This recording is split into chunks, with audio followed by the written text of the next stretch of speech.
제가 오늘도 상담을 많은 분들한테 해드렸는데요. 많은 분들이 말씀하시는 게 눈이 도대체 왜 부자연스러운지 모르겠다, 그런 말씀을 하시는 분들이 많습니다. 오늘도 상담하신 분 중에 한 분이 제 눈이 부자연스러워서 왔습니다. 그런데 왜 부자연스럽냐고 물어보면 본인도 잘 몰랐습니다. 그래서 제가 자기 눈의 문제가 뭔지 모르는 분들, 그 원인에 대해서 설명을 드릴까 합니다. 저는 오직 눈성형 하나만 20년간 연구하고 시술하고 있는 이희문 성형외과원장 이희문입니다. 자, 제가 그런 케이스 중에 하나를 보여드릴까 하는데요. 이분이 저한테 오실 때 눈이 도대체 부자연스러운데 과연 어떻게 고쳐야 될지 그렇게 물어보셨던 분입니다. 근데 이분은 그 전에 앞트임 수술을 받고 앞트임 복원 수술, 즉 앞트임 재건, 앞트임 복원이라는 시술이 시술되고 있는데요. 다시 한번 받은 경우입니다. 근데 잘 보시면 이분 눈 중에 어디가 가장 부자연스럽냐면 눈 앞쪽입니다. 보시면 둥글게 막혀 있죠.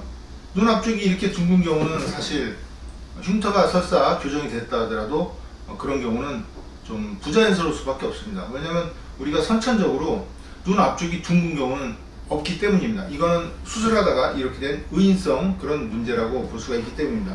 제가 이제 말씀드린 의인성은 의사할 때 의자이고, 즉 영어로는 이아트로제닉이라고 하는데 의사가 만든 그런 문제들을 전부 의인성이라고 저희가 이제 말을 할 수가 있겠습니다. 즉 선천적으로 이렇게 되는 경우는 없다는 것이죠. 자, 앞트임 복원을 하면 흉터는 없앨 수 있는데 문제는 이렇게 둥글게 패입니다. 이 둥근 부분 안쪽에 있는 결막 조직이 보이는데 이 부분이 좀 빨갛게 징그럽게 보인다고 그래서 이걸 좀 더 막아달라고 하시는 분도 있습니다.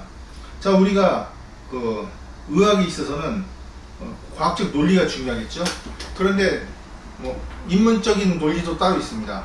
예를 들자면 눈앞이 징그러워, 그러면 인문적인 논리로는 이거 막아줘, 이렇게 말이 되지만 의학적으로는, 특히 성형외과적으로는 말이 되지 않습니다. 왜냐면 자, 쉽게 다시 예를 들어보면 코가 못생겼어요. 제 코가 못생겼어요.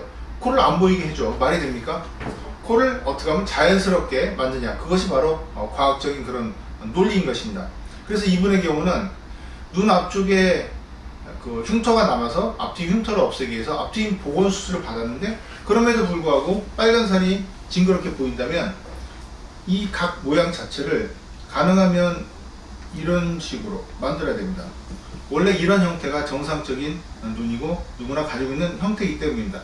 눈 앞쪽의 내양각의 모양은 눈의 시작과 같습니다. 즉 시작이 좋아야지 전체적으로 자연스러울 수 있고 첫 단축을 잘 끼워야지 된다, 뭐 그런 속담과도 일맥상통하겠는데요. 수술 후의 사진을 보시면 둥근 부분이 많이 좋아졌습니다. 이렇게 둥글게 패여 보이는 것을 이런 각도로 맞췄는데, 이렇게 교정을 하면 물론 붓기가 있는 상태지만 훨씬 더 자연스럽습니다.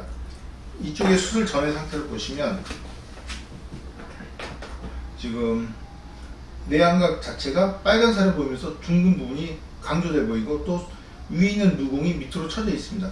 이거를 이쪽 방향으로 당겨서 걸어줘야 됩니다. 그래야지 이 빨간 살 보이는 것이 정상적인 형태로 보이고, 즉 그러려면 이쪽으로 가야 되겠죠. 어떤 부분이 가냐면 건판의 내측 부분이 이쪽으로 가야 됩니다. 그래야지 이렇게 자연스러운 눈을 만들 수 있는데, 물론 뭐 이 사진이 아주 완벽한 그런 건 아니지만, 자, 눈 앞쪽이 흉터가 있다고 해서 앞트임 복원을 한 다음에 눈 모양이 이상해지니까 빨간살이 징그럽다, 이렇게 말씀하시는 그런 좀 특수한 경우를 설명을 드렸는데요.